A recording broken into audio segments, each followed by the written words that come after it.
Hey everyone, welcome back for another deep dive. Yeah. Today we're going to be checking out the blog posts of this guy, Ian, Oh, yeah. the last organizer. I'm excited for this one. Yeah, me too. He's a former union organizer, and now Yeah. he's doing this blog, and he's got some really interesting takes Really interesting. on, like, everything. I mean, Yeah. everything from, like, politics and philosophy to, like, pop culture, Wow. even Skibidi Toilet. Chixabidi toilet. That's a deep cut. I know, right? Well, that's what I think is so fascinating about Ian. Yeah. He's not afraid to just, tackle these big ideas. Yeah, And I think that background as a union organizer totally. gives him a really, really unique perspective. Absolutely. He's been there, you know? Yeah, he's been in the trenches. Yeah, exactly.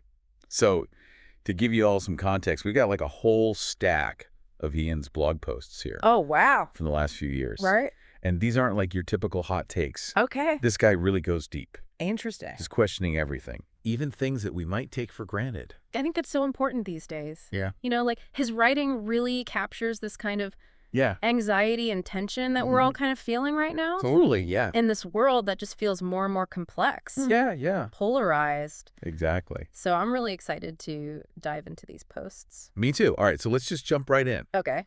One of the things that I found really interesting right off the bat Okay. was this idea that that Ian had about how political ideology seems to be like shifting, Okay, yeah. right? Here in the U.S. In the U.S., yeah.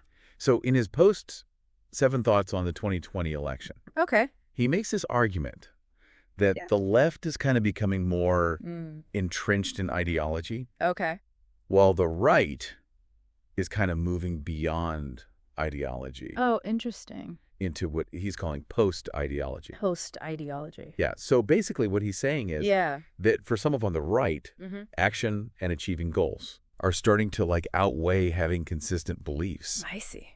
Right. That's fascinating. And he uses this example Okay. of pro-Trump protesters Okay. who are chanting these contradictory things like yeah. stop the count Mm-hmm. and count the votes, Oh, wow. right? Almost as if Yeah. the ideology itself didn't really matter Interesting. as much as just like getting the outcome they wanted. It's about the outcome, Yeah. not the ideology. Exactly. That's a really provocative observation. Yeah. I think what Ian is getting at here yeah. is that maybe that traditional left-right spectrum, Uh-huh. it might not be so relevant anymore. Oh, okay. We need new ways of Yeah. understanding the political landscape. Right. Especially as it gets more, Especially as it gets more polarized. and- more fragmented. yeah, exactly. Yeah. So then like, Mhm. how do we even like have productive conversations Right. when people are like operating from these completely different Realities. Yeah, realities. Different sets of facts even. different facts? That's the million-dollar question. Yeah. Right. It's a huge challenge Yeah. that we're facing this erosion of shared reality. That's a good way to put it. When facts themselves become subjective, Whoa. where do you even begin yeah. to bridge the divide? That's a good question for sure. Yeah. Something to think about. Yeah. Before we go too far down that rabbit hole, Okay. there's this other big theme Okay. in Ian's writing that I thought was really interesting. All right. And he talks about the commodification of everything Okay. under neoliberal capitalism. Neoliberal capital. Yeah. I mean, that's a big one. I know, right. He really dives into this Yeah. in his essay, Proposition 22 and its Discontents. Okay. So for those who aren't familiar, Yeah. neoliberalism is this economic philosophy Mm-hmm. that emphasizes things like free markets, Oh. deregulation, and privatization. Okay. And Ian argues that this has led to a situation where Yeah. everything, Everything. even our emotions, even our identities, Wow. are being turned into products Okay. to be bought and sold. I see. It's like everything's commodified. It's like we're products now, Yeah. in a way. In a way. And it's not even just like our stuff Right. that's being commodified. It's like, It's our relationships. Yeah. How we interact. yeah, how we interact with each other, how we interact It's with, the world. the world. Like how we even perform activism on social media. Oh, yeah. Are we really making a difference? Or are we just feeding the attention economy? Good question. These are big questions. And it makes you think, Yeah. what does this constant pressure Yeah. to produce and consume, Right. To be on all the time. to always be on, Yeah. what is that doing to us? Yeah. What's it doing to our to our mental Our health, sense of self. our sense of self. Yeah. Our ability to just connect with each other. To connect Authentically. Like, Yeah. these are really important questions Yeah.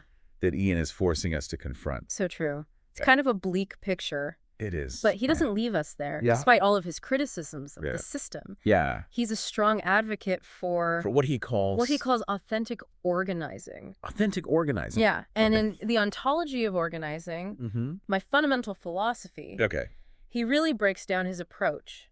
So he contrasts it Yeah. with these kind of manipulative tactics Okay. that treat people as means to an end. Right. Instead, Yeah. he emphasizes building real relationships, Empowering individuals. empowering individuals, Yeah. and being completely transparent, Yeah. even when it's uncomfortable. Even when it's uncomfortable. Yeah. And he shares these stories Oh, wow. about how shifting to this more authentic style.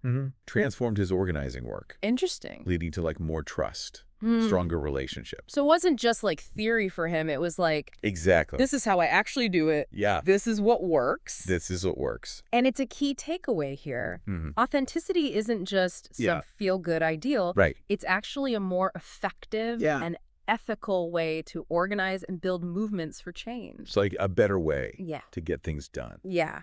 Now, getting a little more personal, All right. there's this thread in Ian's writing Yeah. where he explores his own conflicted feelings Okay. about achieving professional success within a system that he fundamentally believes is unjust. That's tricky. I know, right? Yeah. And this comes up Okay. in his series, Thoughts on Being a Career Sellout. Thoughts on being a career sellout. Thoughts on being a career sellout. And he talks about going from Okay. being a college dropout. To becoming like this successful Right. media professional, Yeah. working on projects that are aligned with his socialist beliefs. That's interesting. Yeah. Yeah. But he still has this tension. There's a tension. Yeah. The sense of obscenity, he calls it. Obscenity. Yeah, about thriving within a system that he wants to change. Right. So can you be successful and Yeah. still be a revolutionary? It's a great question. Can you work within the system Yeah. to change it, or does Yeah. that make you complicit? I don't know. It's tough. It's a tricky dilemma. And I think Ian's honesty about it yeah. is what makes it so relatable. Yeah, he's not pretending Right. to have all the answers. Yeah. He's wrestling with it, Yeah. just like we are. Yeah, he's figuring it out as he goes. And that's what makes his writing so compelling. Yeah. He's not offering easy solutions or pat answers. Yeah. He's inviting us to think critically. Yeah. And engage in these difficult conversations. I love that. Yeah. Okay, before we move on, Okay. I want to touch on something else that I found really interesting. Okay. Ian goes deep Yeah. on this unexpected topic. Okay. The Scrams music subculture. Scrams. Okay. Yeah. Fill me in. So this is like a really intense Okay. subgenre of Yeah. emo music. Emo. Okay. Yeah, and he explores this Okay. in one of his career sellout posts. Okay. And he's fascinated by Yeah. how this subculture, Yeah. with its like raw emotional expression, Mm-hmm. can offer like solace and community Okay. for people who are struggling with depression Mm. and mental health issues. That makes sense. Yeah, but Okay. he also doesn't shy away from the darker side. The darker side. Yeah, the potential for Yeah. unhealthy relationships, Yeah. addiction, Oh, right. self-harm. That could be part of it. That can be part of these intense subcultures. One can subcultures. Yeah. Yeah. And what I found really interesting Yeah. was that he draws this parallel Okay. between the Scrams community Okay. and the world of radical left-wing organizing. Oh, wow. He's suggesting that both attract individuals Mhm. who are like deeply hurting, seeking connection and meaning. Interesting. So it's about finding that Yeah. connection, that sense of belonging, Yeah. but there's that potential Yeah. for it to go Yeah. in a different direction. Go in a different direction. Yeah. It's insightful. Yeah. And again, Yeah. it highlights Ian's willingness to explore these complexities The complexity and contradictions. Yeah. Yeah. Both within himself Yeah. and in the world around him. Absolutely. Yeah. Okay, so Yeah. we've covered a lot of ground already, We have. but there's so much more There's so much more. to unpack. What's one thing Yeah. that stands out to you so far? About Ian's writing. About Ian's writing, yeah. I think for me, Yeah. it's his honesty. Mm-hmm. It's his vulnerability. Totally, yeah. He's not afraid to share Yeah. his doubts, his struggles, Mm-hmm. his conflicted feelings. Yeah. And that makes him so relatable. Yeah.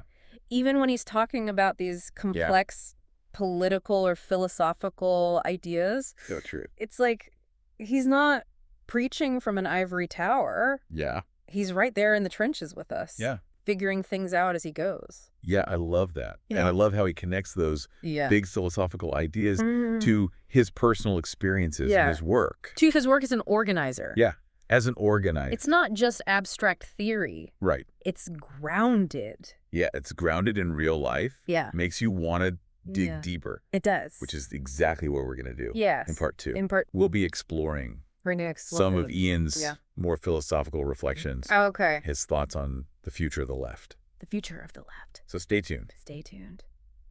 So picking up where we left off, it's amazing how Ian seamlessly blends his personal experiences with these larger philosophical questions. It's like he uses his life as a lens to examine these big ideas. Exactly. And it makes them feel so much more relatable. Real relatable. Less abstract. Less abstract, yeah. So for instance, okay. in the ontology of organizing, okay. he goes deep into this concept of becoming.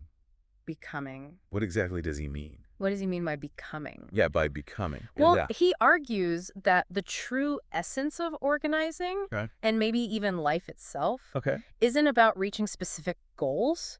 It's more about the transformative journey. Oh, interesting. About who we evolve into through our struggles and our interactions with the world. So it's not just about the destination. Right. It's about the journey. It's about the journey. And how it shapes us. And how it shapes us. I love that. He uses this really clever analogy of intent versus premise in organizing. Okay, I'm all ears. To illustrate this point. Tell me more. So he suggests that instead of entering an organizing conversation with a fixed objective, he aims to establish a shared premise. It's about recognizing that he and the worker are equals, embarking on a journey together. I like that. Yeah. I like that a lot. It's about fostering authentic relationships. Embracing the unknown.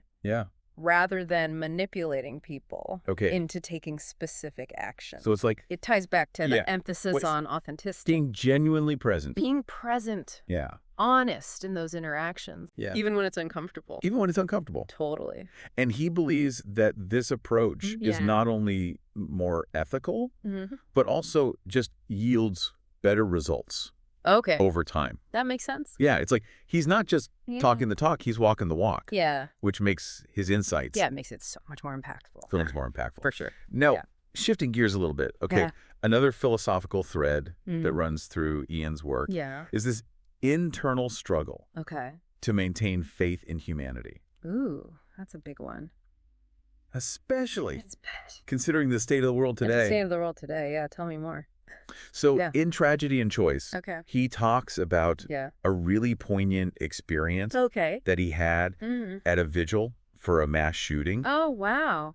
And he was just struck by this overwhelming feeling. That it was more about performance than genuine grief and solidarity. It's so heartbreaking when tragedy is exploited for personal gain. Your personal gain. Or political agendas. Right. Instead of actually fostering healing and unity. Exactly. And he uses this really powerful image. He describes the swarm of cameras as a monster with dozens and dozens of mechanical eyes. Whoa. Desperately trying to take from those mornings.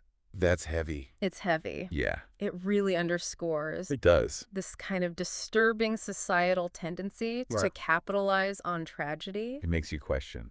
It does. The authenticity? Of our concern for each other. Of our concern. Do we truly care, or are we just furthering or just our own agendas? Furthering our own agendas. That's a big question. It's a tough question. Yeah. And what's even more compelling is that he doesn't pretend to have easy answers. He doesn't. He's wrestling with this dilemma. Yes. alongside us. Alongside us, yeah. Seeking a way to hold on to hope. To hold on to hope. Despite the darkness. Despite the darkness, yeah. He even argues that belief itself isn't merely like a rational statement. Okay. It's a choice. A choice, okay. It's a continuous struggle. Yeah. Especially in challenging times. So it's like a muscle. It's like a muscle. That needs constant exercise. That needs constant exercise. I like that. And what's so captivating about Ian's writing is that he invites us to join him in this endeavor. Yeah. He's not preaching. Right. He's sharing his own doubts. His doubts. His uncertainties. And his ongoing search. His search for meaning. And meaning. And that makes him so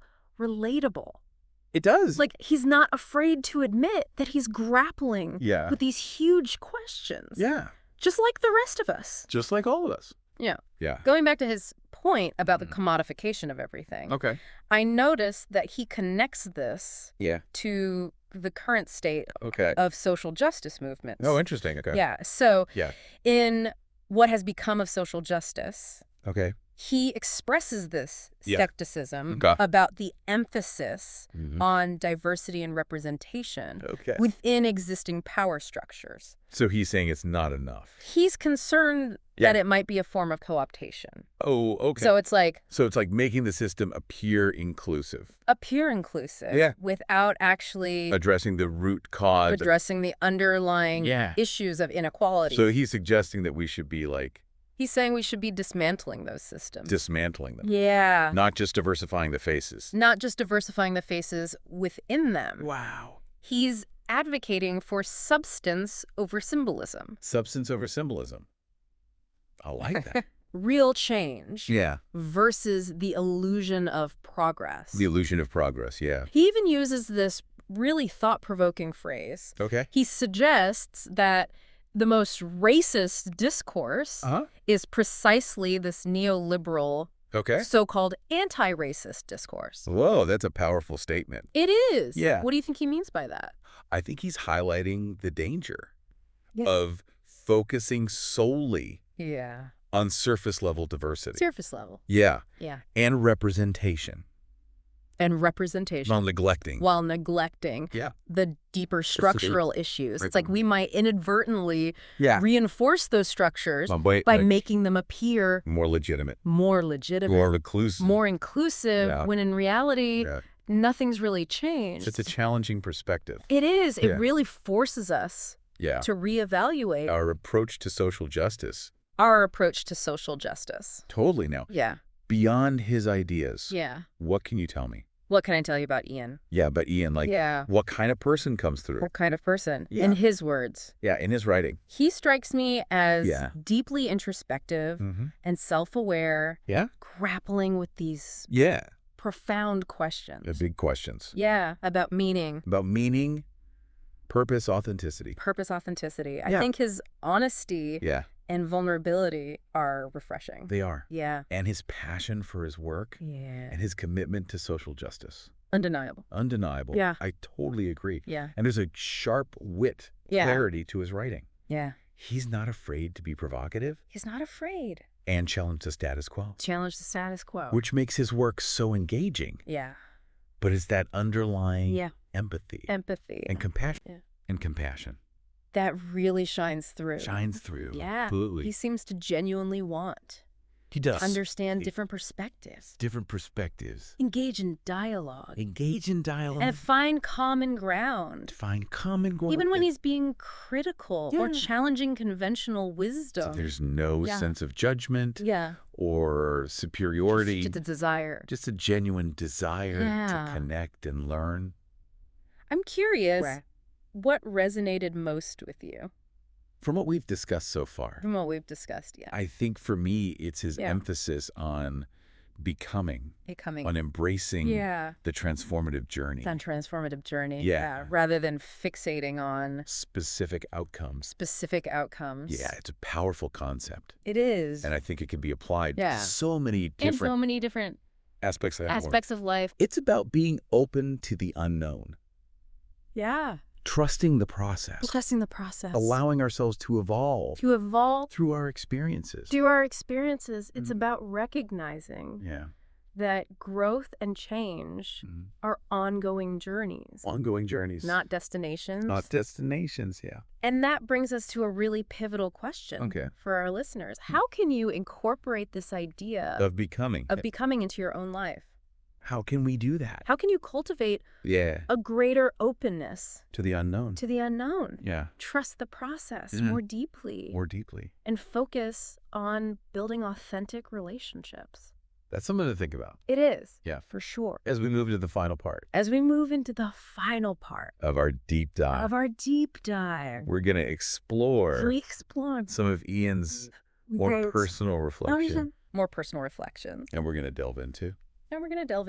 His thoughts on the future of the left. The future of the left. All right, so welcome back to the final part of our deep dive into the world of Ian, the Last Organizer. Last Organizer, yeah. And as we've been going through his writing, I've been really struck by how much his personal journey reflects the bigger themes and anxieties that we've been talking about. Yeah, his experiences offer such a raw and honest glimpse into what it means to strive for a meaningful life. A meaningful and authentic life.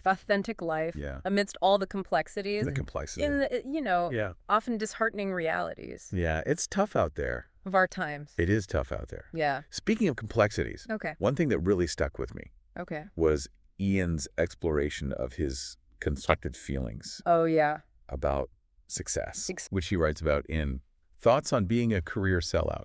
Thoughts on Being a Career Sellout. How do you reconcile your ideal with the realities of navigating a system that you maybe don't fully agree with? It's a tension so many of us can relate to. I know. Especially in fields that intersect with power and privilege. Yeah, and you want to make a difference. Right. You want to make a positive impact. Yeah. You want to use your skills. Use your resources. Use your resources to make a difference. But at the same time, you're benefiting from systems that you think are unjust. That you think are fundamentally unjust. It's hard. It's a constant balancing act. Yeah. So can you be successful and be a revolutionary? That's the question. I don't know. Can you work within the system to change it? Yeah. Or does that make you complicit? Does that make you complicit? Okay. Then I appreciate Ian's honesty about this. His honesty about his own struggles with. Yeah, he doesn't shy away. He doesn't. From those difficult emotions. Yeah, the guilt, the sense of obscenity. That sense of obscenity. That he talks about. Yeah. That can come. Yeah, with thriving within a system. Yeah. That you're trying to change. That you want to change. Yeah, it's his willingness to be so vulnerable. It is. That makes it so compelling. Yeah, it's not about having all the answers. Right. It's about wrestling with the questions. Yeah, the contradictions. And inviting us all along. Inviting us along for the ride. The ride, yeah. Yeah, and he's modeling a different way. A different way of engaging with these big issues. Yeah. And it's not from a place... From a place of certainty. No, certainty or judgment. Yeah. But from a place of genuine inquiry. Yeah. And a willingness to embrace the messiness. The messiness of it all. Of it all. Yeah. And it's not just... the systemic stuff he grapples with. The big systemic stuff. He also goes deep into his personal struggles with mental health. Yeah. In his post, The Dream I Had Last Night. The dream I had last night. He describes this incredibly vivid dream. This vivid dream. That reflects a lot of the anxieties that he's been dealing with. Where he's trapped. Yeah, he's trapped in a prison. In this prison. Surrounded by guards. Who represent, representing the limitations. Yeah, the limitations that he feels. Are holding him back. Yeah. It's like he's pushing himself so hard. Yeah, in his organizing work with his media company. Yeah. And there's this underlying fear. That it might not be enough. That he might not be able to achieve. Everything. Everything he wants to. That's a fear a lot of us. I know. Driven. Yeah. Ambitious types can relate to. I think it speaks to this larger societal pressure. Yeah. To constantly be striving. Achieving. Pushing ourselves to the limit. Yeah, what I found really interesting, though, was how he connects this dream to Nietzsche's concept of amor fati. Which is this idea of... Yeah, of loving your fate. Loving your fate. Embracing. All the good and the bad. The good and the bad. That life throws at you. It's a powerful concept. It is. And I think it resonates with... I think it resonates. Ian's desire to live authentically. To live authentically. To fully embrace his life. Yeah. Even with all its challenges. All the challenges. And uncertainties. Yeah, uncertainties. It's about finding a way to be okay. To be okay. With who you are. With who you are. Where you are. Where you are. And what you're doing. And what you're doing. Even if it's not perfect. Even if it's not perfect. Yeah. And it ties back. It ties back. To that idea of becoming. To becoming. That we talked about. That we talked about. It's not about reaching. Yeah, it's not some fixed endpoint. Some fixed endpoint. Or achieving some predetermined level of success. Predetermined level of success. It's about embracing the ongoing process. The process. Of growth and transformation. The transformation. And it speaks to his evolving understanding. It does. Of success itself. Yeah, maybe it's not just about external achievement. External achievements. But about finding that inner peace. Yeah, that inner peace and acceptance. That inner peace and acceptance. I love that. Yeah. You know, as we've been going through all this. Yeah, as we've been. I've been so impressed. Yeah. By Ian's deep sense of empathy. Empathy. And compassion. Compassion. He clearly cares. He clearly cares. About other people. About other people. And about making the world. And about making the world a better place. A better place. And it comes through. It really does. In everything he writes. Everything he writes. Even when he's being critical. He's being critical. Or challenging. Challenging conventional wisdom. Yeah.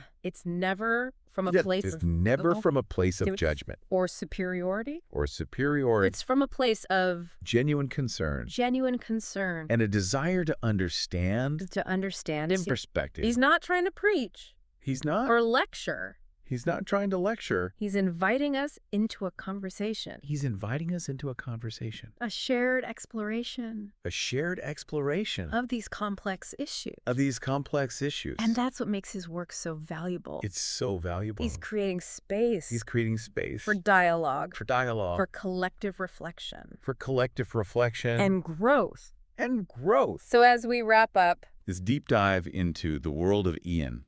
The world of Ian. The last organizer. The last organizer. I'll leave you with a final thought. Okay. Something to chew on. Great. In his post about the ontology of organizing. The ontology of organizing. Ian talks about how he's been trying to shift his approach to organizing and moving away from manipulating people. For specific outcomes. For specific outcomes. And instead focusing on building authentic relationships. Building those authentic relationships. Yeah. And creating space. And creating space. For transformation. For transformation. Yeah. He's embracing that idea of becoming.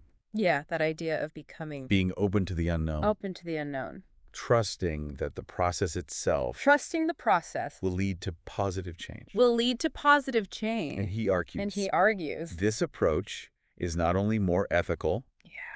But also more effective. More effective. In the long run. In the long run.